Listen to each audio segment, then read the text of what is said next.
Limb എന്ന് പറഞ്ഞാൽ കൃത്രിമ കൈകാലുകൾ നമ്മൾ സാധാരണ ലയൺസ് പ്രസ്ഥാനം 300-400 കാലുകൾ ഞങ്ങൾ എല്ലാ വർഷവും നൽകാറുണ്ട്.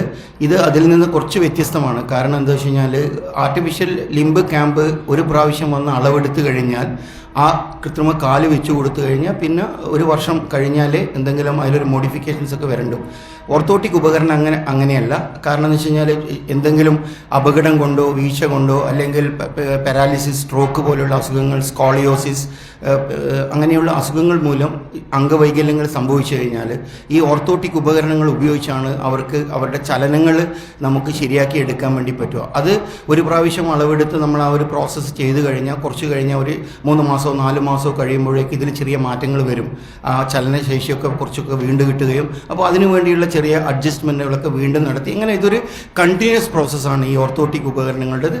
വളരെ ചാലഞ്ചിങ് ആയ ഒരു പ്രോസസ്സും കൂടിയാണ് ഈ ഓർത്തോട്ടിക് ക്യാമ്പ് സെറ്റ് ചെയ്യുക എന്ന് പറയുന്നത്. കണ്ടിന്യൂസ് ആയിട്ട് ഫോളോ അപ്പ് വേണം. എന്ന് കഴിഞ്ഞാൽ മാത്രമേ പേഷ്യൻറ്റിന് പൂർണ്ണമായിട്ട് പഴയ സ്ഥിതിയിലേക്ക് തിരിച്ചെത്താൻ പറ്റുള്ളൂ.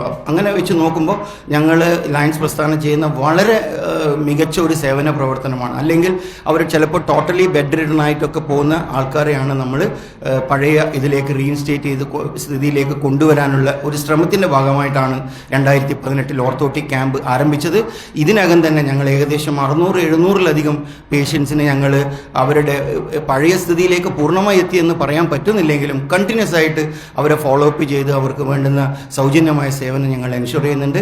അതുകൊണ്ട് തന്നെ ഈ ക്യാമ്പ് വളരെ, കാരണം കണ്ണൂർ ജില്ലയിലുള്ള ആൾക്കാർ ഇത് അറിയാതെ പോയി കഴിഞ്ഞാൽ പലപ്പോഴും വീട്ടിലൊക്കെ ഉള്ള അല്ലെങ്കിൽ സാധാരണക്കാർക്ക് ഇതുപോലെയുള്ള ഉപകരണങ്ങളെ പറ്റിയോ അല്ലെങ്കിൽ ഇതുപോലത്തെ ക്യാമ്പുകളെ പറ്റിയോ ഒന്നും അറിയില്ല. അപ്പോൾ ഇത് അറിയാത്തത് കൊണ്ടും ചിലപ്പോൾ വീട്ടിൽ തന്നെ അവർ കിടപ്പിലായി പോകും. പ്രത്യേകിച്ച് തെങ്ങെന്നൊക്കെ വീണവരൊക്കെ കിടന്ന് എത്രയോ പേഷ്യൻസ് നമ്മൾ ഈ ക്യാമ്പ് അനൗൺസ് ചെയ്താൽ എത്താറുണ്ട്. അതുകൊണ്ട് കണ്ണൂർ ജില്ലയിൽ മാക്സിമം ഈ ക്യാമ്പിനെ പറ്റിയിട്ടുള്ള ഒരു അവയർനെസ് പത്രങ്ങളിലൂടെയും മീഡിയയിലൂടെയും ചാനലിലൂടെയൊക്കെ കൊടുക്കണമെന്ന് വളരെ വിനീതമായി അഭ്യർത്ഥിക്കുന്നു. കൂടുതൽ